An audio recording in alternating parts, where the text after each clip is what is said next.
मैं हूं तबरेज़ अनवर और आप देख रहे हैं चाणक्य न्यूज़ इंडिया झारखंड। आज के इस प्राइम टाइम में बात होगी झारखंड की उन बड़ी खबरों की जो सिर्फ सुर्खियां नहीं बल्कि व्यवस्था पर गंभीर सवाल भी खड़े कर रहे हैं।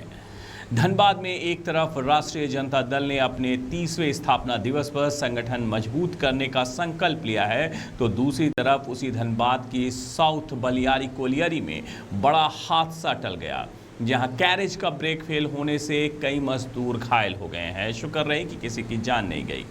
पाकुड़ में मानसून की बेरुखी ने किसानों की उम्मीदों पर पानी फेर दिया है। खेत तैयार है, बिजड़ा तैयार है, लेकिन आसमान अब भी खामोश है। गिरिडीह में सरकारी जमीन पर कथित अवैध खनन की शिकायत करने वाले एक दिव्यांग के घर हथियारबंद लोगों के पहुंचने और धमकी देने के आरोप ने कानून व्यवस्था पर सवाल खड़े कर दिए हैं। तो वहीं दूसरी ओर एक जमीन विवाद ने भी तनाव का माहौल पैदा कर दिया है, जहां मामला अदालत में लंबित होने के बावजूद दोनों पक्ष आमने सामने आ गए हैं। और हजारीबाग में धार्मिक आस्था और सामाजिक समता का संदेश देते हुए विधायक प्रदीप प्रसाद विभिन्न धार्मिक आयोजनों में शामिल हुए। शुरुआत करते हैं। राजद का 30वां स्थापना दिवस आज धनबाद में मनाया गया। राष्ट्रीय जनता दल ने धनबाद में अपना 30वां राष्ट्र स्थापना दिवस उत्साह के साथ मनाया। सर्किट हाउस में आयोजित कार्यक्रम में पार्टी नेताओं और कार्यकर्ताओं ने केक काटकर स्थापना दिवस मनाया और संगठन को गांव-गांव तक मजबूत करने का संकल्प भी लिया गया। कार्यक्रम में नेताओं ने सामाजिक न्याय की राजनीति को आगे बढ़ाने की बात कही और कहा कि पार्टी की विचारधारा को जन जन तक पहुंचाया जाएगा। लेकिन बड़ा सवाल ये है कि बीजेपी के सामने क्या राष्ट्रीय जनता दल टिक पाएगी? प्रदेश महासचिव हातिम अंसारी और जिला अध्यक्ष राघवेंद्र यादव ने कार्यकर्ताओं से एकजुट होकर संगठन विस्तार में जुटने की अपील की है। स्थापना दिवस आज आरजेडी का 30वां स्थापना दिवस आरजेडी का आज मना रहे हैं 30वां। आप लोग जानते हैं ये राष्ट्रीय जनता दल किस नाम से जाना जाता है, इनका कार्य किस तरह से पूरे समाज का ऊपर छाया नहीं रहता है।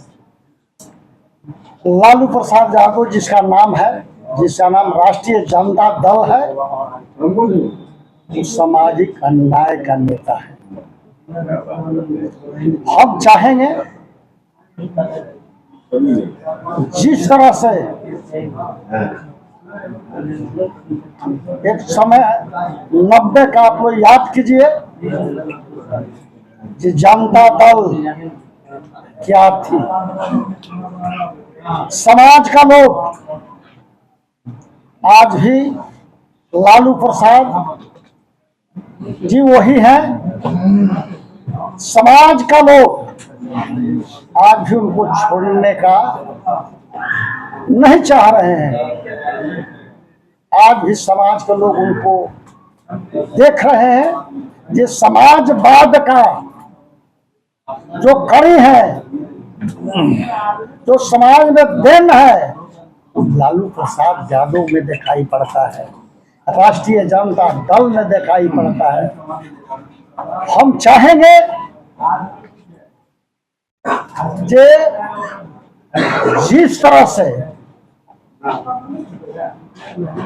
कुछ दिन इधर में हमारे कार्यकर्ता, हमारे नेता जिस पर लालू जी विश्वास किए, समाज का लोग विश्वास किया, वो पार्टी को धोखा दे रहा है। ऐसा न करे। लालू जी राष्ट्रीय जनता दल जिंदा रहेगा तो समाजवादी लोग जिंदा रहेगा। समाजवादी लोग याद करे ये राष्ट्रीय जनता दल कमजोर होगा तो गरीब सभी वर्ग का लोग, जितने गरीब का जो कोई नाम धरने वाला नहीं है, कोई नाम लेने वाला नहीं है, दुख सुख पूछने वाला नहीं है, गिट्टी मिट्टी से लड़ने वाले लोग हैं, दूध दुहने वाले लोग हैं, झोपड़ी में लोग जो रहने वाला है, वो सब राष्ट्रीय जनता दल का लोग है। बाकी एक चीज हमको भी दर्द होता है, ये राष्ट्रीय जनता दल किसी का साथ कोई गद्दारी नहीं किया, समाज में ईमानदारी से काम किया। बाकी वोट का जो टाइम आता है उस समय लोग जात पात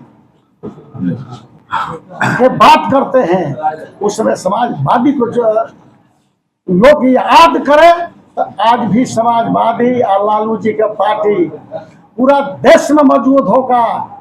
जिस तरह से राष्ट्रीय जनता दल जब तक वो मजबूत नहीं होगा तब तक वो समाजवादी भी मजबूत नहीं होंगे। ये आप जान लीजिए, ये समाज का लोग राष्ट्रीय जनता दल को छोड़ने के लिए तैयार नहीं है।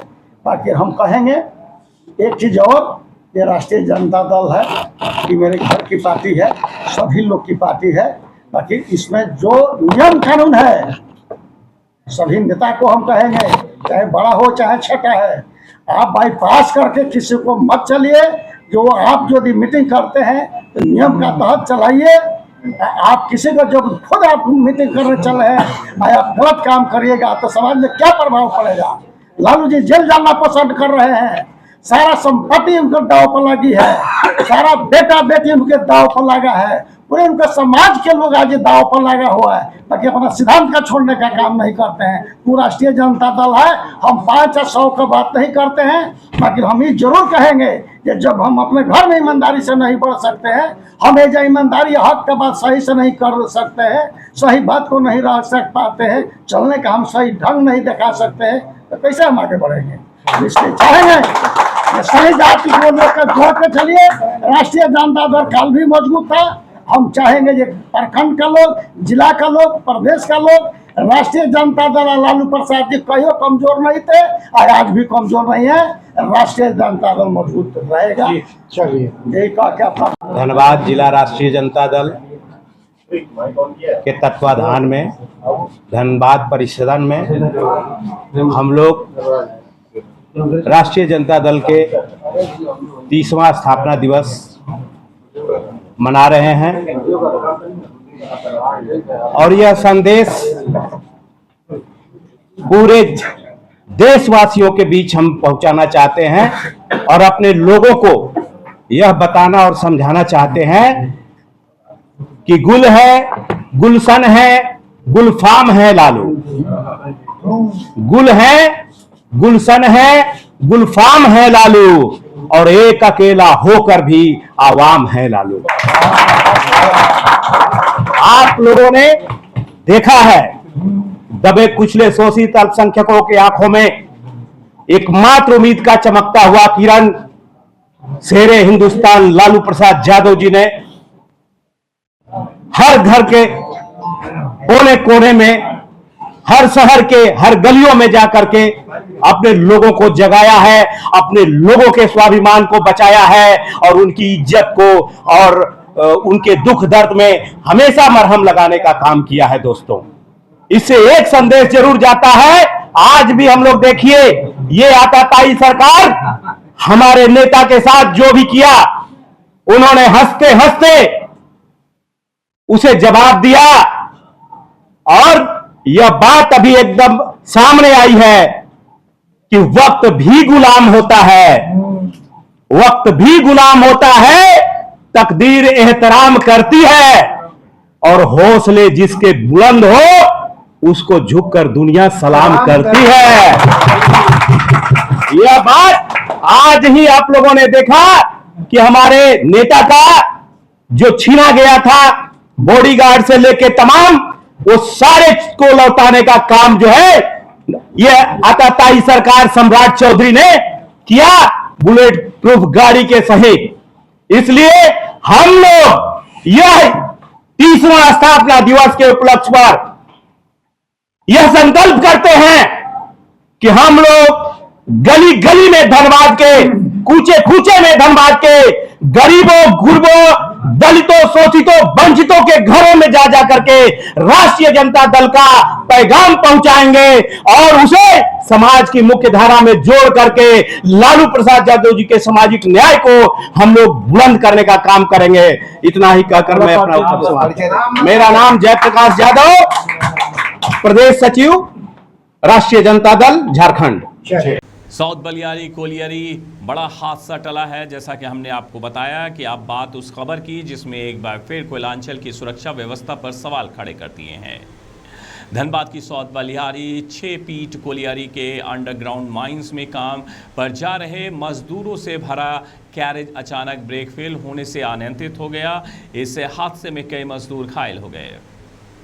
सबसे बड़ा सवाल ये है कि आखिर मजदूरों की सुरक्षा की जिम्मेदारी किसकी है। घायलों का आरोप है कि हादसे के बाद प्रबंधन की ओर से तत्काल राहत नहीं मिली और साथ ही मजदूरों ने ही उन्हें अस्पताल पहुंचाया। इससे भी बड़ा सवाल तब खड़ा हुआ जब अधिकारियों ने इसे छोटी घटना बताकर गंभीरता से लेने से इनकार दिया। कुछ ही दिन पहले मुनिडीह में स्लरी धंसने से 4 मजदूरों की मौत हुई थी। उसके बाद भी अगर सुरक्षा व्यवस्था नहीं सुधरी तो क्या भविष्य में किसी और बड़े हादसे का इंतजार किया जा रहा है? क्या उत्पादन पर दबाव मजदूरों की जान से ज़्यादा कीमती हो गई है? अरे इसमें चोट लगा हुआ है। कौन कंपनी में? Navdurga company. Navdurga outsource. Navdurga company में है। कितने कर्मचारी घायल हुए? कर्मचारी 4-5 सब अलग अलग भर्ती है। हाँ, न भरते ना खाली हम ही भर्ती हो गए। सब हल्का फुल्का चोट लगा। कैसे हुआ दुर्घटना? दुर्घटना हुआ कि आया तो उसका ब्रेक फेल हो गया और तो फटका गया। लिफ्ट हाँ नीचे जा रहे थे क्या? हाँ नीचे जा रहा टूट गया तार? न ब्रेक फेल हो गया। ऊपर पूरी रिपोर्ट यही ब्रेक फेल हो गया तो फटका गया। कंपनी के कोई कर्मचारी आए थे आपसे मिलने? हाँ आए थे। हाँ क्या बोला? वो सब कुछ ट्रीटमेंट कराएंगे। कौन कौन लोग थे सवार आप लोग? 10 लड़का थे। नाम?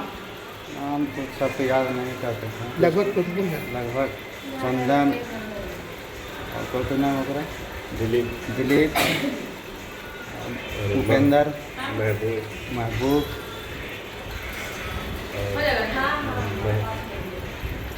क्या सेफ्टी नहीं देता है क्या? उसमें सेफ्टी तो ठीक था, गैस का गड़बड़ी से हुआ। आप तो क्या काम करते हैं? हम जनरल मजदूर हैं। क्या नाम है आपका? विजय कुमार भूमिया। अब चलते हैं पाकुड़ की तरफ। जुलाई का महीना शुरू हो चुका है लेकिन मानसून की सुस्ती किसानों की चिंता बढ़ाती जा रही है। धान की रोपाई का समय निकलता जा रहा है। खेत तैयार हैं, बिचड़ तैयार है, लेकिन बारिश नहीं होने से किसान आसमान की ओर टकटकी लगाए बैठे हैं। किसानों का कहना है कि यदि जल्द बारिश नहीं हुई तो उत्पादन पर सीधा असर पड़ेगा और पूरे सीजन का खेती प्रभावित हो सकता है। खेती पर निर्भर हजारों परिवारों के सामने अब सबसे बड़ा सवाल यही है कि आखिर मानसून कब मेहरबान होगा। आइए सुनते हैं किसान ने क्या कहा। हैं पानी तो नहीं है तो कुदाली लेकर क्या कर रहे हैं आप? कोदाली लेके इसीलिए आए हैं, देखते हैं ऊपर वाला का करिश्मा। बादल उदल तो कर रहा है, मौसम बना रहा है, लेकिन पानी नहीं हो रहा है। तो जहाँ कटा उटा हुआ वहाँ हम बांध रहे हैं। बाईचांस अगर पानी हो जाएगा, रोक के नहीं रखेंगे तो आने वाला समय में फिर मेरा दिक्कत हो जाएगा। इसीलिए कोदाली लेकर आए हैं, जहाँ कटा है वहाँ बांध रहे हैं। परेशानी तो बहुत है, बारिश नहीं होने की वजह से मानसून घुस गया लेकिन बारिश नहीं हो रहा है, और हो रहा है तो जहाँ तहाँ हो रहा है। एक बार में पूरे एरिया में नहीं हो रहा है कि पाकुड़ जिला में हो रहा है तो कभी मोहनपुर तरफ हो रहा है, तो कभी सोनाजोड़ी तरफ हो रहा है, कभी हिरनपुर तरफ हो रहा है। तो इसी तरह करके बारिश हो रहा है। जिस तरह से होना चाहिए बारिश उस तरह से हो नहीं रही है। परेशान नहीं है, हताश हैं। जितने भी किसान हैं सब हताश है। क्या लग रहा है खेती कैसे हो पाएगा? मुश्किल है खेती, 3 साल मुश्किल है खेती। अब देखिए भगवान भरोसा, आदमी तो करेगा ही करेगा। बपौती जमीन है, छोड़ेगा तो नहीं। लोन लेके हो, कर्जा लेके हो, करना तो करना ही है। अब इसमें लॉस हो लाभ हो ये तो सब ऊपर वाला के हाथ में है। बिचड़ा तैयार हो गया क्या? हाँ, बिचड़ा तो तैयार हो गया है। रोपनी का सीजन आ गया। हाँ, रोपनी का सीजन आ गया है। अब तक अगर पानी हो जाता तो हम लोग का जो इदेपुर पंचायत में एक भी खाली नहीं रहता, जमीन सब हो जाता। पानी की वजह से नहीं हुआ। हाँ, पानी की वजह से नहीं हुआ। क्या नाम है आपका? मेरा नाम कैलाश कुमार साहा। ऐसा जगह है कि धान का ही खेती से निर्भर रहते किसान, वहाँ पर सर धान कैसे मतलब रोपाई होगी? नहीं, क्या योजना है सरकार? धान के वही हम लोग बताना चाह रहे हैं कि सिर्फ धान पर निर्भर रहने से, बारिश कम होने पर और जहाँ सिंचाई की सुविधा नहीं है, यदि बारिश कम होती है तो उसमें आपको धान को छोड़ के अन्य वैकल्पिक फसल की तरफ अपना ध्यान देना पड़ेगा, जिसके बारे में हम चर्चा किए। विभिन्न वैकल्पिक फसल है, अलग अलग वैकल्पिक फसल, उसकी तरफ जाना पड़ेगा। और खास करके यदि मान लीजिए कि जैसे यहाँ एक कॉमन जो धान का बीज है MTU 7029 जिसको स्वर्णा बोलते हैं, वो काफी लंबी समय की वैरायटी है, उसमें लगभग 140-145 दिन की वैरायटी है। और यदि उसमें लगातार बारिश लंबे समय तक नहीं मिलता है तो वो फिर उत्पादन कम हो जाता है या फसल उत्पादन ही नहीं हो पाएगा। तो यदि अभी लेट में, चूंकि अभी हम लोग जैसा देख रहे हैं 10-15 दिन से बारिश काफी कम हो रही है, तो किसान को चाहिए कि थोड़ा शॉर्ट ड्यूरेशन का वैरायटी चयन करना पड़ेगा। सहभागी आता है, उसमें एक सहभागी मेन वैरायटी है। और इसके अलावा जो सूखा रोधी वैरायटी कुछ आते हैं धान के, IR 64, DRT1, इसके तरफ भी ध्यान देना पड़ेगा। दूसरे वैरायटी को भी चयन करना पड़ेगा, खास करके धान में। और कुछ जो ऊपर वाली भूमि है और मध्यम भूमि है, उसमें वैकल्पिक फसल की तरफ जाना पड़ेगा। और कुछ यदि आप कुछ बारिश हो जाती है, बहुत शॉर्टेज नहीं रहता है बारिश का, तो धान का आप जो है डायरेक्ट सीडेड वैरायटी का प्रयोग कर सकते हैं। मतलब रोपाई वाला प्रोसेस को आपको छोड़ना पड़ेगा। डायरेक्ट सीडेड और कम ड्यूरेशन की वैरायटी, जो कम समय की वैरायटी है, उसको लेना पड़ेगा। सिंचाई को लेकर के व्यवस्था वगैरह, ये कई अलग अलग स्कीम से हम लोग, सोलर पंप सेट तो अभी वो तो रनिंग स्कीम में वो चल रहा है, उसमें हम लोग के यहाँ से आत्मा के माध्यम से किसान समृद्धि योजना है, जिसके माध्यम से 10% किसान को देना पड़ता है अंशदान, लगभग 17,000 रुपए, और 90% अनुदान है उस पर।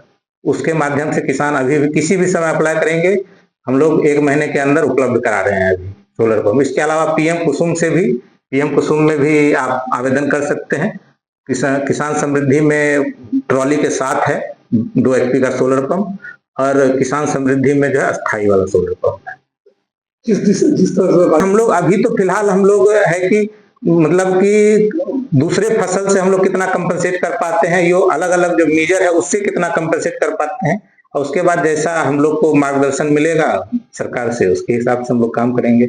ये सर अगर में अभी हम लोग को जो अनुमान आ रहा है कि जुलाई में अच्छी बारिश होने की संभावना है, तो उसके हिसाब से अभी यदि हम लोग का 10-15 दिन के अंदर बारिश हो जाती है, रोपाई हो जाती है, जो किसान पहले ही बिचड़ा डाल चुके हैं, तो उसमें रोपाई हो जाएगा 15 दिन तक। अभी यदि बारिश हो जाती है 15 दिन के अंदर तो रोपाई हो जाएगी, नहीं तो फिर हम लोग को दूसरा जो तरीका है उस पर हम लोग को स्विच करना पड़ेगा। अब बात गिरिडीह की करते हैं। सरकारी ज़मीन पर कथित अवैध खनन की शिकायत करना एक दिव्यांग परिवार को भारी पड़ गया। शिकायतकर्ता देवनंदन राय ने आरोप लगाया है कि शिकायत करने के बाद हथियारबंद लोग उनके घर पहुंचे, मारपीट की, महिलाओं के साथ दुर्व्यवहार किया और शिकायत वापस लेने की धमकी दी गई। देवनंदन राय ने कहा कि उन्होंने कई बार प्रशासन को आवेदन देकर सरकारी ज़मीन पर कथित अवैध खनन की शिकायत की थी। जांच में भी लीज क्षेत्र से बाहर खनन की बात सामने आने का दावा किया गया है, लेकिन कार्रवाई नहीं हुई है। अब सवाल सिर्फ अवैध खनन का नहीं है, सवाल ये भी है कि यदि शिकायत करने वालों की सुरक्षा ही नहीं होगी तो भ्रष्टाचार और अवैध कारोबार के खिलाफ आवाज़ कौन उठाएगा। पीड़ित परिवार ने सुरक्षा और आरोपियों पर कड़ी कार्रवाई की मांग की है। सर हम लोग CO साहब से आवेदन लिए थे, दे दिए हमको रिपोर्ट। उसके बाद रिपोर्ट हम ऊपर आगे और अधिकारी को दिए, कोई सुनवाई नहीं हो रहा था। लास्ट में हमने अपने से लगाए पता, मीडिया साहब को दिए। हम मीडिया साहब कल परसों रिपोर्ट दिए और कल रात में जाके वो लोग जब देखा रिपोर्ट, उसके बावजूद वो घर में घुस के हम लोग को गमछी लगा के तरुष कुमार राय और सलूज कुमार राय घिस के हमको ले गए मारने के लिए उधर। और सलूज कुमार राय के साथ में रिवाल्वर था, वो हमको रिवाल्वर सटाया सर। और वो भी थे, ठेकेदार लोग भी थे, वो क्या नाम है, मेहता जी थे, धनंजय मेहता, विकास राय, समझे सर। वो लोग मिल के आदमी 2 गाड़ी भेजे थे यहाँ पे। वो लोग जैसे इन लोग को मार पीट के हमको एकदम पूरा कर दिया था, गमछी से बांध के उल्टा दिया था। उसके बाद वो लोग को हम जब देखने लगे थे तो दोनों गाड़ी रोड पे लगा था, दोनों भाग गया। फिर हमको गमछी से खींचा और देखिए कि कैसे हमको कर दिया सर। ये देखिए सर, हाँ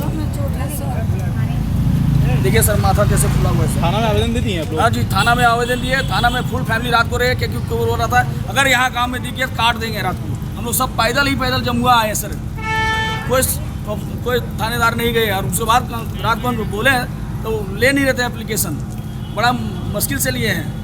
कहते बड़ा बाबू बाहर हैं, बड़ा बाबू बाहर है। सो बोल। क्या नाम हुआ आपका? अभिमन्यु राय। खदान कहाँ संचालित हो रहा था? बड्डिया में सर, बड्डिया 2, मिर्जागंज बड्डिया 2 सर। अवैध खदान है सर, सरकारी खदान है सर। उसमें जबरदस्त 55 में लीज करा लिया है। रंजीत राय, सामदे राय, बुधे राय लोग मिलके, सुरेंद्र राय, और 59 का लीज काम करा रहा है। 59 कर्मजुआ जो है सर। और वहीं मत्स्य विभाग का तालाब भी है सर, तालाब करवा रहा, यही लोग करवाया 55 में, उसको ढक दिया पूरा मट्टी से। वो देखने का चीज़ है सर। गिरिडीह के तीसरी थाना क्षेत्र के भुराई गांव में विवादित जमीन को लेकर दो पक्ष आमने सामने आ गए। करीब 3 वर्षों से अदालत में लंबित इस विवाद में रविवार को एक पक्ष द्वारा कथित गतिविधि शुरू किए जाने की सूचना पर दूसरा पक्ष भी मौके पर पहुंच गया और तनाव की स्थिति बन गई। समय रहते पुलिस मौके पर पहुंची और हालात को नियंत्रित करने में सक्षम रही। प्रशासन ने दोनों पक्षों को न्यायिक प्रक्रिया का सम्मान करने और कानून हाथ में न लेने की अपील की है। कुट्टा कमी आप लोग हम ही लोग का। तो फिर क्या हुआ? अभी ठोक दिया था। तो अभी फिर क्या हुआ? रोका यही लोग जो मैंने इनुस मियां का सब परिवार सब मेरा पुनिया कर दिया पुलिस हाथ में देखो धमका चलाया है। मारपीट भी हुआ क्या? मारपीट भी हुआ।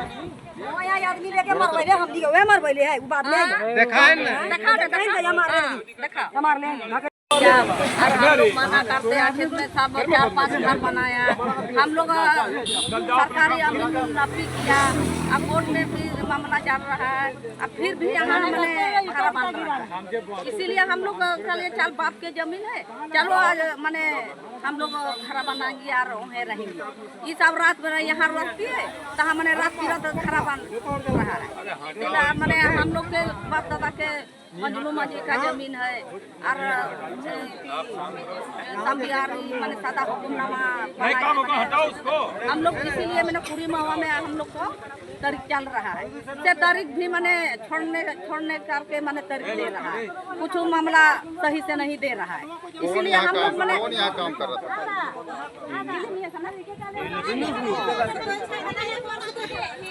आपका नाम कौन सी है?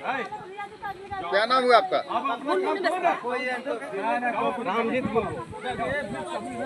यहाँ कहने का मतलब ये है जैसे जमीन में विवाद भी चल रहा है। अपने आज 3 साल 24 में नापी उपी करवाए। उसके बाद अपने हम लोग बोले यहाँ से मैंने भेज दिया थोड़ी महुआ। जब हम लोग थोड़ी महुआ भी गए तो वहाँ तारीख पर तारीख आज 26 चल रहा है। 2 साल से तो खाली तारीख। आज क्या हुआ? आज यहाँ ये हुआ कि लोग जिसने बुनियाद काटा था तो हम लोग जिसने इसको मना करने आए इसका पत्थर आप ला गिरा है तो अब घर मकान बनाने जा रहे हैं। तो घर तो बनाते जा रहे हैं प्रत्येक का, तो हम लोग भी घर यहाँ झोपड़ी बनाएंगे। कौन बना रहा था? इनुस मियां। और नाम बताइए। क्या नाम हुआ आपका? मेरा नाम रामजीत मुर्मू हुआ। कितना जमीन का विवाद चल रहा है? विवाद 2 एकड़ 24 फीट। आपका घर भी यहीं है? आपका घर कहाँ? मेरा घर कटकोको भी है। मेरा घर गुलिया गर्भ में है।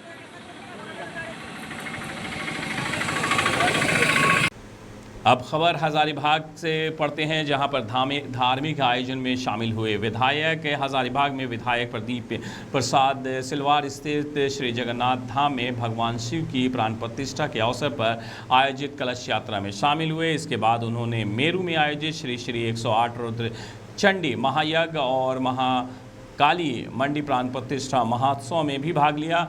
उन्होंने क्षेत्र की सुख समृद्धि शांति और खुशहाल की कामना करते हुए कहा कि ऐसे धार्मिक आयोजन समाज में सकारात्मक ऊर्जा और सामाजिक समरसता को मजबूत करते हैं। आप देख रहे थे चाणक्य न्यूज़ इंडिया झारखंड। मेरे साथ मुझे दीजिए इजाज़त। अपना बहुत ख्याल रखिएगा। नमस्कार।